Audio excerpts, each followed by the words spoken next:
ఈనాటి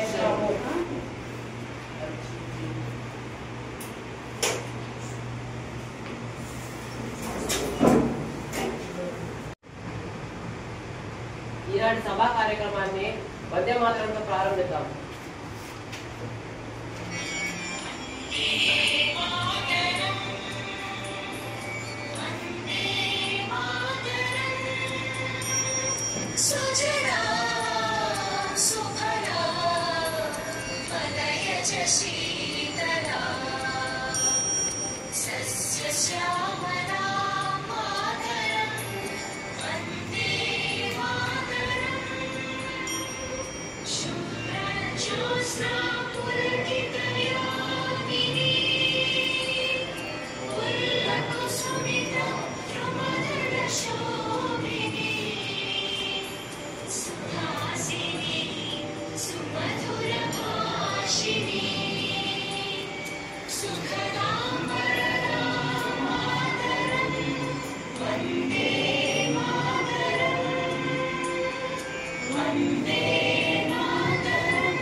గౌరవనీయులైనటువంటి ప్రధానమంత్రి గారికి, అధికార పార్టీ సభ్యులకు, ప్రతిపక్ష నాయకులు మరియు వారి పార్టీ అభ్యర్థులకు నా నమస్కారము.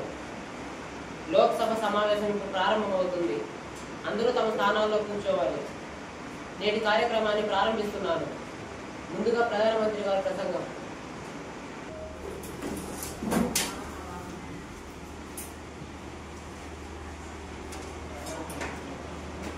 మా ప్రభుత్వం విద్య, వ్యవసాయం, ఆరోగ్యం వంటి రంగాల్లో అభివృద్ధికి కృషి చేస్తోంది.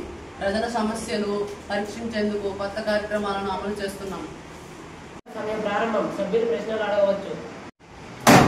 అధ్యక్ష, కొన్ని రాష్ట్రాల్లో అక్షరాస్యత రేటు చాలా తక్కువగా ఉంది. దానితో పాటు నిరుద్యోగుల సంఖ్య ప్రతి సంవత్సరం పెరుగుతూ పోతుంది. దీనికి మీ ప్రభుత్వం ఏం చర్యలు తీసుకుంటుంది? విద్యాశాఖ మంత్రి గారు, ప్రతిపక్షం అడిగిన ప్రశ్నకు సమాధానం మీరు ఏం చెప్తారు?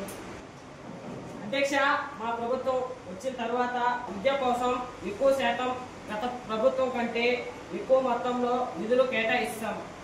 ప్రతి రాష్ట్రంలో అక్షరాస్యతను పెంచడం కోసం అన్ని రాష్ట్రంలో మధ్యాహ్న భోజనం పథకం చక్కగా అమలు చేస్తాం. కొన్ని సంక్షేమ పథకాలు అమలు చేశాం. ప్రతిపక్ష పార్టీ వారు ప్రశ్నలు ఇంకా ఏమైనా అడగాల్సి ఉన్నాయా?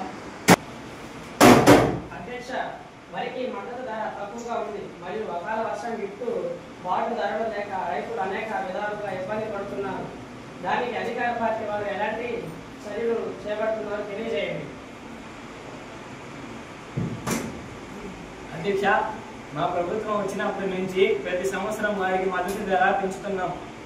మా ప్రభుత్వం రైతులను ఆదుకోవడానికి వ్యవసాయ సబ్సిడీతో పాటు కొన్ని రకాల సంక్షేమ పథకాలు కూడా ప్రవేశపెడుతున్నాము. ఈ సమస్యలు పరిష్కారం అవుతాయి. సమావేశం ఇంతటితో ముగిస్తున్నది. అన్ని సభ్యులకు ధన్యవాదములు.